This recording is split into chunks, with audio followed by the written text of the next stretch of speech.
Howdy y'all, and welcome to episode 9 of the Barnyard Banter podcast, where boots meet microphones and agriculture takes center stage. We're your hosts, Peyton Roberts and Riley Rinke. We're members of the Axel FFA chapter, and we're on a mission to bring the ag industry to life. One story, one laugh, and one barnyard tale at a time. Each episode we'll be chatting with different farmers, ranchers, ag teachers, FFA members, and industry experts out there making a difference in the world of agriculture. Whether you're hauling hay, feeding calves, planting crops, or simply just curious to where your food comes from, this podcast is for you. So sit back, grab a sweet tea, or hop on the tractor as we take a dive into the wild, wonderful, and sometimes downright muddy world of agriculture. Welcome to Barnyard Banter.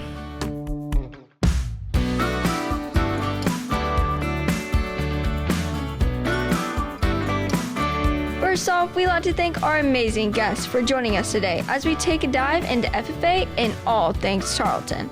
Alright Peyton, I think everyone knows what time it is. It's time for some trivia. What year was Tarleton State University founded? Riley, I learned this one on my Tarleton tour, 1899. Well, since you know everything about Tarleton apparently, why don't you introduce our guest for today? Of course. Today we are pleased to have Dr. David Fraizer on the podcast today. Dr. David Fraizer is a retired professor of agriculture education. Dr. Fraizer has been involved in agriculture education throughout his life and has inspired thousands of secondary agricultural education teachers and students throughout the country. He served as a state officer for 2 years for New Mexico FFA during his time in the FFA. Following his year of service to the New Mexico FFA, Dr. Fraizer attended Texas Tech University, where he was involved in multiple organizations. After earning a bachelor's degree in agriculture education, Dr. Fraizer began his career as a secondary agriculture education teacher / FFA advisor at Snyder High School. In the fall of 2006, he began the next venture in his life by attending the University of Missouri on a PhD assistantship. After completing a PhD in agriculture education from the University of Missouri in 2009, he accepted a position assistant professor of agriculture education at Tennessee Tech University in Cookeville, Tennessee. In 2012, Dr. Fraizer returned to Texas as assistant professor of agriculture education at Tarleton State University. Since then, Since he started at Tarleton State University, he has worked with nearly 300 pre-service agriculture education teachers and served on 221 graduate student committees. Thank you, Dr. Fraizer, for coming on the podcast today. So can you tell us a little more about yourself?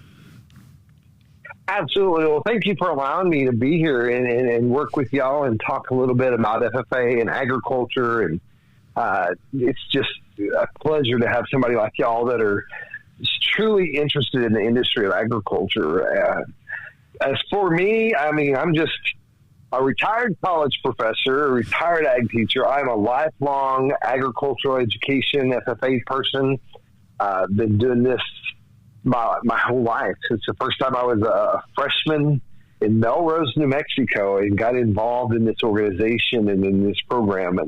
And it has left just an impact on my life and has truly made a difference. It led me to a career. It led me to everything that I've been able to do. So truly blessed to be a part of something so special, and just thankful that God let me to take this journey in my life, and look forward to visiting with y'all today. Yes, sir. So did you grow up traditionally in agriculture? So I grew up in a little town of about 700 people in eastern New Mexico. Agriculture was the backbone of the community. I grew up with a mom and 3 other siblings. There were 4 of us kids. My mom worked for the school, and we didn't really have a lot except my grandparents were ranchers, and so I would help my grandparents on the ranch as much as possible, and then I would also work with local farmers doing just about everything from, plowing to combining wheat to working cattle to doing anything else I could possibly do. So I was very blessed to grow up in a strong agricultural community and in an area where agriculture was kind of key. Yeah, that's awesome. So can you tell us a little bit more about serving as a state officer in New Mexico for the 2 years? Oh, what a blessing it was. Back, I was very, very fortunate to be involved in New Mexico FFA growing up. Was truly blessed. New Mexico's a little different than Texas. You can actually be a state officer twice in New Mexico. I was state first vice president during my senior year of high school. So I was a state officer and in high school at the same time, and got to do a lot of things. Then I decided to actually go to college for a year. So I went and attended college for a year, but then decided I wasn't done. So I came back to New Mexico and ran for state president. Was very fortunate to get that. And then spent the next year, I literally spent an entire day at every ag program in the state of New Mexico. And during that year, I think I calculated one time, I was home 14 days throughout the course of that year. The rest of the time, I was representing New Mexico FFA and traveling across the state of New Mexico, which is such a diverse and unique state because of the cultures, because of the agriculture, because of the environment. It's just such a neat experience and such a rich environment to spend time in. And so I was truly blessed to be able to do that. And it really impacted the rest of my life. So how did those years shape your early outlook on leadership and education? Oh, great question. In all reality, I think everybody is looking for a way to develop leadership. And how do I become the person I want to be? How do I, achieve the things I want to achieve in life, and developing skills that enable you to be a leader is something that's truly beneficial. And it's something that the FFA provides. I was very active in 4-H as well. When I got in FFA, I truly wanted to get involved in this organization and develop the skills that would enable me to not only achieve the things I wanted to achieve, but also be able to help other people achieve the goals and the skills or the things that they had for themselves. And I've always been kind of that people pleaser kind of person. I wanted to help everybody else, and helping others was something that gave me just as much satisfaction as achieving anything myself. And so being able to do that and develop those leadership skills through this organization, whether it be public speaking skills or, the ability to set goals or just believing in yourself, I'll always be grateful that this organization believed in me and gave me the tools I needed to help other people as well as myself. That's awesome. So was there a particular FFA event or mentor that had a lasting impact on your journey throughout the FFA? Oh, wow. So many people and so many events. It's really hard to narrow that down to any particular one. The one person that truly impacted me more than anybody else was my agriculture teacher, Mr. Trip Burton. He was basically a stand-in for a father that I never had. And he was very young. Had just came out of teaching and was in Melrose as a first-year teacher, but that was his first place to work. So he was a younger guy and just truly believed in me and everybody else around us. And then he also had a really cool philosophy of, we're going to develop a program that is a complete program that focuses on everything within this organization, within the agricultural education and FFA, and not just one thing. We're not going to be just a judging school or a showing school. We're going to be a complete program.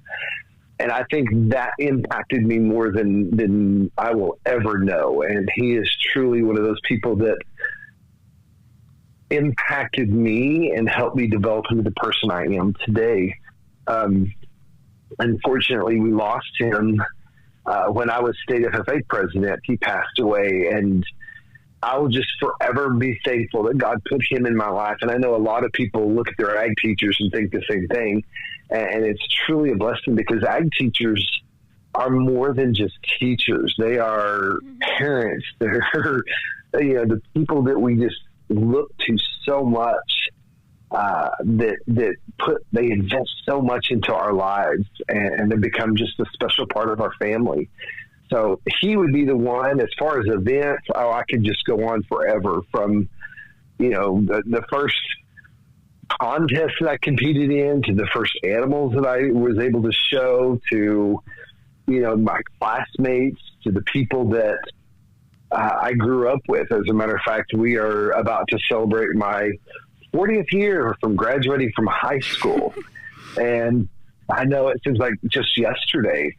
And as I was going through and visiting with another classmate, we were looking through some old pictures, and I couldn't help but remember all the incredible journeys of our first national convention, our first state convention, all the way through. And it just amazed me at how much all of those events impacted my life and made a difference in my life. Yes, sir. So would you say that your mentor kind of influenced you to approach teaching? Oh, absolutely. I knew hands down from the time I was young that I wanted to have the same impact that Mr. Burton had on me. And I knew that would be the greatest career choice in the world, because if I could influence one kid the way he influenced me, if I could make one kid believe in themselves the way he made me believe in myself, then that would mean everything to me. And I couldn't think of a better career to be able to go out and do just that. And so he truly inspired me. And it's really funny because, he was one that stood behind me and reminded me that I would be a great teacher. And it amazed me how many other people would actually discourage me from teaching and say, "You're too smart to be an ag teacher." I was like, what does that mean? Ag teachers are the smartest people I know, but they're like, "You could go do anything you want to do." And I was like, exactly. And I choose to be an ag teacher, knowing that it was going to be a tough job, knowing that it was going to require lots of hours and may not be the highest pay in the world, but it was such an amazing career. And over the 34 years that I was involved in education, it met every expectation I ever wanted. It provided me with a career, it provided me with a family, it provided me with just everything you could possibly imagine. And I'm forever grateful for his influence. And I hope more ag teachers promote ag education as a career, because it's such a wonderful job and just provides so many opportunities that I'll always, be grateful for. Yeah, that's great. So I know you're talking about how much you love ag teaching and all of that. So do you have a favorite memory from teaching when you were teaching high school students? That is the $1 million question, because my career was never defined by just one single moment. It was filled with thousands of little moments. And, I could go on and say, oh, the first time I won my FFA kids won a national championship. That would be the moment that changed my life. Or in my final year, I had a young man that was elected the Texas FFA state president, which was the first time ever for Area 2. I could point to things like that, but in all reality, it was the day-to-day moments. It was the time you spent with kids that may not be the most successful FFA members in the world, but they're kids that came to my class that just needed somebody that day to tell them that they were proud of them. It was taking kids on their first trip away from Snyder, and it was taking them to, all kinds of different events and providing them with the courage and the motivation and just the faith to see what they were capable of doing. And, my mind just wonders day in and day out of the absolute joyful things that I got to experience with those students, whether it was, working in the meats lab, which we had a meats lab in Snyder, and teaching kids the basics about food industry, or, working with kids in their livestock and showing them just how much responsibility and how many lessons they actually learn from feeding an animal, or just being a part of their lives. It's truly life altering, because the way I built my program, I taught high school for 15 years in the same school. And to this day, I don't know why I went and did a PhD, but God just left me down that direction. Because the greatest moments of my career, I can honestly say, are moments that I was working with those kids that nobody else believed in them, or maybe they didn't believe in themselves. And I was able to motivate them and show them just how important that they were and how impactful they could be, and just give them a voice. And I can look back now on just all those kids I had as a high school ag teacher, and then later as a college professor, impacting teachers to become that kind of a teacher that believes in their kids and that works to see that they succeed and to provide their students with opportunities, because there's no telling where this organization and this program can take kids if you're willing to just open your eyes. I was blessed to, I took kids to Russia and Ukraine when we did a study abroad program. It was actually a program with USIA, and we got involved with it just by saying we wanted to do it and filled out the applications and worked hard. And lo and behold, I got to travel internationally with kids for the first time ever. Wow. And it was wild. It was such a cool experience. Unfortunately, that program faded out right as I was leaving Snyder, but for several years, we'd go every summer over there. And to this day, I still have friends that contact me. So we still make contact with all of our students, and my students still have contacts with students over there, and it just changes your way. And then, you look now, a lot of my former students now they've got their own kids.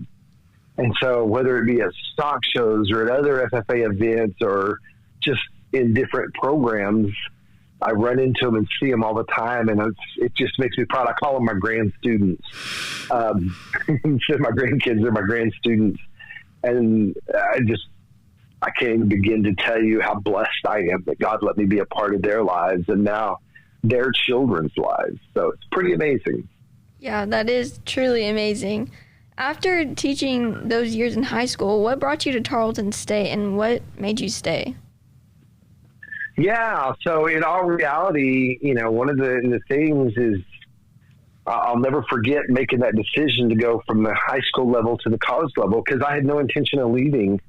And when the opportunity to do a PhD program was presented to me, a lot of prayer went into it. And I just remember the morning I had to make the decision, I didn't know which direction I was going to go. And literally, I parked my truck at the school, opened the door, and there's a key. It's in a room here in my house. I still have it. It was this plastic key. I don't know where it came from or why it was there, but it was laying on the ground outside my pickup door. And it literally says on that key, it said, God never closes one door without opening another. And that was my sign. So I decided I would go and work with ag teachers, and hopefully, instead of impacting just a small number of students in my local program, I could impact teachers who would go on to impact thousands of kids across this country. And I knew when I finished my program, I wanted to be back in Texas, but there was an opportunity to go to Tennessee Tech University, which is kind of the Tarleton of Tennessee. And so I got a job there and spent 3 years working with Tennessee FFA. Absolutely loved it. And it gave me such a different perspective of ag education programs. So now I've got New Mexico and Texas and Tennessee in that background. And it gave me that opportunity. But as soon as I had the opportunity to come to Tarleton, Tarleton is known for, they're the biggest ag ed program in the nation. And they put out so many ag teachers. I knew that was a challenge that I wanted to take on.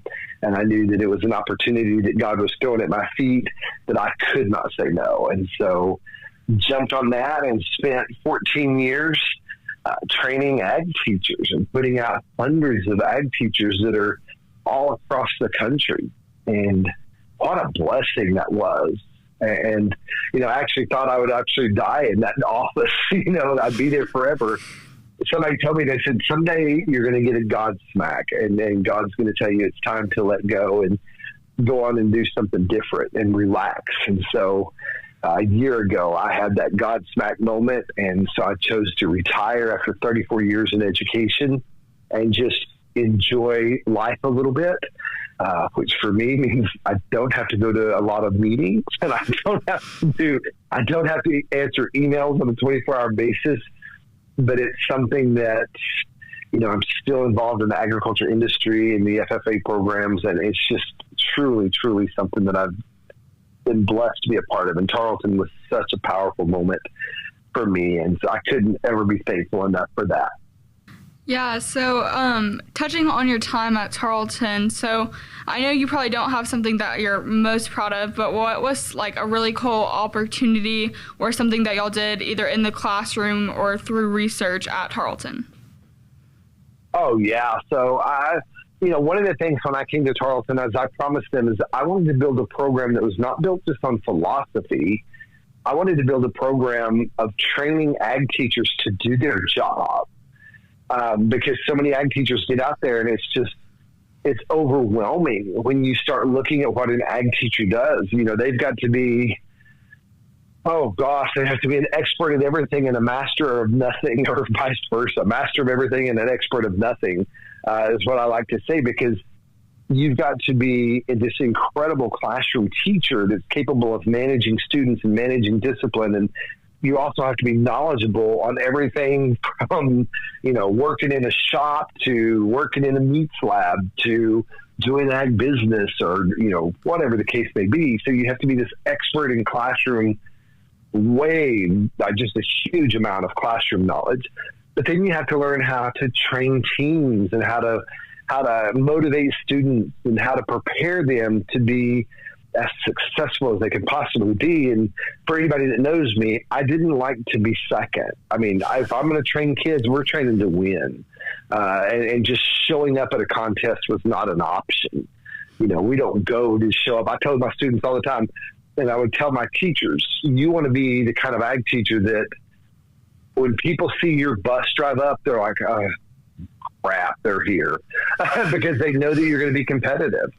But then you also have to know how to feed livestock, and you have to know how to, manage the stock show industry and how to become an expert there. And then you have to do the leadership stuff, and you have to manage students' time, and you have to manage travel, and you have to be a travel agent, and you have to be a money manager. And that's what I wanted to show my students, is if you're going to be a successful ag teacher, you have to know how to do this. And then the other thing I discovered is they needed to know what all was available. What I found is that a lot of students knew, we did this at our high school, and that's all I knew. I didn't know there were these other opportunities. And so my job, I felt, and the program that I think where we excelled is we provided them with this base of knowledge. And I'll never forget students going, wait a minute, I didn't know you could do this. If I had known this going through high school, I could have been successful in that area. And I'm like, exactly. So you've got to provide all these opportunities for your students. And these are the avenues, and these are the things that are available to them. And then it's just teaching them to be learners. Because as an ag teacher, I never quit learning. You can't just sit and become stagnant. Stagnant water stinks. Stagnant ag teachers aren't any good. Stagnant students aren't very successful. You got to learn, and you got to strive to just be better, keep doing, learn more, become the kind of teacher that kids want to come to class and be around. So I was blessed to be able to do that at Tarleton, provide a class that was just focused on SAE. We taught this SAE class, and it amazed me how many of my students were like, I've never filled out a record book. Yeah, I'm like, well, here we're going to be a master of AET. We're going to document these hours. We're going to do all these things. We're going to apply for proficiency awards and STAR awards and SAE grants. And they were just like, it was mind boggling to some of the students. They were like, where did this come from? I'm like, it's been around forever. So that was my job, is to provide them those opportunities, and hopefully they go out and do the same thing for their students and make a difference in their lives. Yeah, that's great. So did you have, I know you're talking about, at Tarleton, but did you have a favorite contest or anything to teach or class to teach while in high school? Oh, gosh. I loved, I know this sounds like such a nerd, but I loved every kind of class. whether it was entomology. I taught an entomology class. It used to be one in our curriculum here in Texas, and my students loved it. And we would use that class to springboard into the entomology CDE. I had a meats lab that we would teach a lot of things that were found in the poultry and the meats evaluation CDE, and then animal science. And I would challenge my students with some crazy ideas. I was always trying to make them think outside the box. And we actually used chickens, of all things, to do genetic studies, and we would breed different chickens. Their goal was to create a baby chicken that looked like Big Bird. And then we had all these different breeds they had to research, and then they would breed them, and we would hatch them, and we would grow them. Just everything, I loved every different class. That's one of the things I think made teaching ag unique, is that there were so many different things.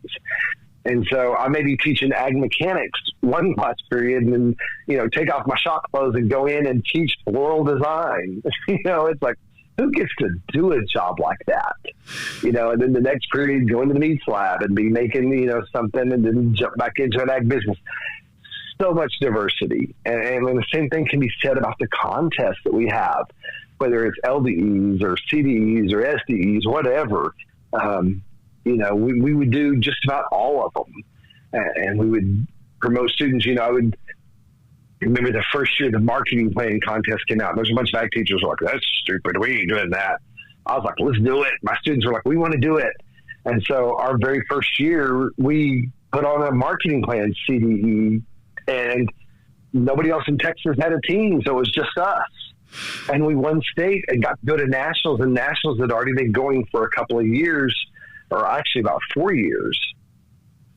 And we went to nationals, and my students were like, wow. And we had an ag teacher from Oregon was like, oh, this is going to be a great learning experience for y'all. And I was like, one of my girls was like, Fraizer, we're not here to learn. We're here to win. and luckily we did. We were the national champions our very first year out. That was so cool. And those young ladies that were on that team never forgot that. And so, we competed with everything, and I loved everything. If it's competition, I loved it. If it was a stock show, I loved it. And we were going to do what we could. But then I also got into proficiency awards and star awards. Those were a big thing for me, because I got to recognize so many of my students that may not have an opportunity to compete on the LD or CD or SE team. They had the opportunity, but maybe they couldn't. Like, I had one boy that it was like, Fraizer, I would love to judge and show and do all that stuff, but it interferes with the work I'm doing at the farm. And I've got to commit myself there. So he did. And luckily he was, a 3-time national finalist in proficiency awards. What a cool experience, and that's something you can't take away from that. And it builds a legacy. On my wall in my classroom was a huge sign that said, the legacy continues. And to this day, that's what my former students would talk about, is that. As a matter of fact, been very blessed to work with one of my former students, his children.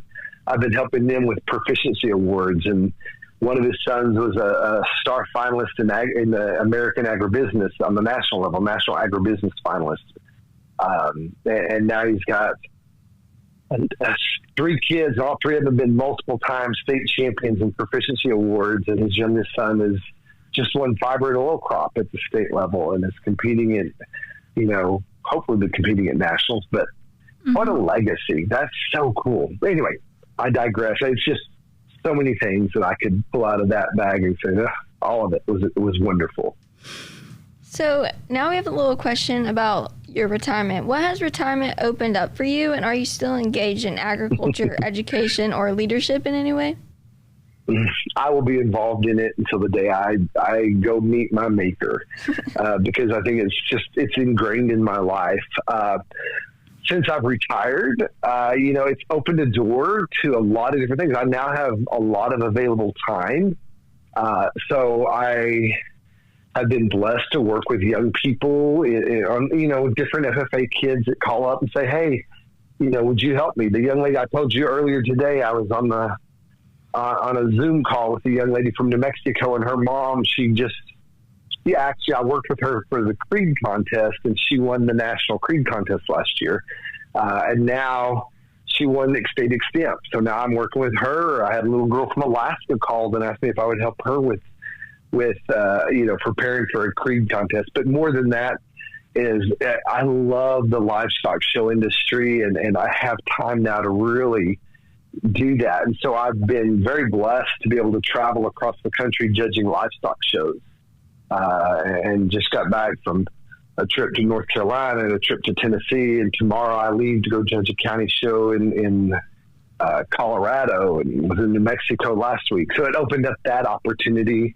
And so I've been doing a lot of livestock shows, and then just spending time with people, a lot of people that are like, hey, can you help me with my record book? A lot of teachers that are like, hey, can you help us understand this a little better? So it's opened up an avenue for me to stay involved, especially in ag education, and just be there for people that need me. Yesterday, two of my former students from Tarleton, they've been teaching now for a year, and they both called and said, hey, can we come to Stephenville and take you to lunch and just talk about our first year and ask you some questions and pick your brains on things? And I was like, absolutely. So we sat for a couple of hours yesterday, just, kind of filtering through their first year of teaching and talking about things and ideas of what they might implement into this next year. And so how cool is that? It's even like talking to your ag teacher who's gotten really good at proficiency awards, being able to proofread those for him and say, man, this is great. And just doing different things of that nature. So it truly is a blessing. I guess the travel, it also frees up time. My mom, is not a spring chicken. I don't want to say she's older, but she's not a spring chicken, and she needs a little bit more help. Now I'm able to go and do that when needed. And I have a sister that has MS and has really struggled with mobility. So it opens up an avenue for me to be able to run out to New Mexico any chance I get. And my older brother and I have been forever. I took students from the Czech Republic, or took Tarleton students to the Czech Republic for years, in Tennessee before that. And so this summer, just me and my brother went out there and hung out with all the friends I've developed over there, and just got to see some really cool agriculture in the Czech Republic. So retirement is a blessing in disguise. I thought I was going to be miserable and miss everything and kept going, what have I done? Oh my gosh, I've retired. What have I done? But I found that I'm just as busy today as I was when I was actually getting paid to do it. But the livestock showing stuff is where that's a thrill, and it's something I hope I get to do more of, and I've enjoyed what I'm doing. Yeah, that's great. Okay, so we have some quick fire round questions for you. So it's going to be like a this or that type thing. Okay, so Purple Poo or Oscar P? Oh, that's tough. Purple Poo. They're just so weird and so amazing. New Mexico or Texas? That's an impossible question to answer. New Mexico built my foundation. Texas gave me the pathway to be everything I've been. So that's an impossible question to choose from. Okay, Tarleton or Texas Tech? Oh, that's the same thing. Texas Tech gave me my foundation, and Tarleton gave me an opportunity. I love both of them, but I won't lie, I'm a diehard through Texas Tech Red Raider. But ag ed program, Tarleton. I don't know. Texas Tech now. That's tough. Beach Unfair question. Pardon me? Beach or mountains? Mountains, all day long. Okay, coffee or tea? All day long. Coffee, all day long, every day. More coffee. You can't run out of coffee. All right, it is now time for the Barnyard Banter Ag Report. With Thanksgiving coming up, it is important to remind ourselves that Thanksgiving isn't just a holiday. It's one of the biggest boosts to American agriculture all year. Each November, demand spikes for key agriculture products like turkeys, potatoes, wheat, corn, cranberries, and pumpkins. Over 46 million turkeys are eaten on Thanksgiving Day alone, making it peak season for poultry producers. Farmers also see increased sales of vegetables, dairy products, and bacon ingredients. Even agritourism benefits, with pumpkin patches and local markets seeing more visitors leading up to the holiday. Beyond food, Thanksgiving reminds the public where their meals come from, creating an opportunity for farmers and advocates to share their story. In short, Thanksgiving celebrates the harvest, and agriculture is at the heart of it. So, Peyton, how can our listeners get involved or even suggest topics that they want to hear? If you want to get involved with our podcast, you can follow and listen on our Spotify or YouTube pages, or if you want to suggest topics or potential guests that you'd like to see, you can DM us on our Instagram page at barnyard.banter.podcast, linked below. Dr. Fraizer, if you were speaking to a room full of today's FFA members or Tarleton Ag students, what's one piece of advice you would leave with them? Take advantage of the opportunities that are there.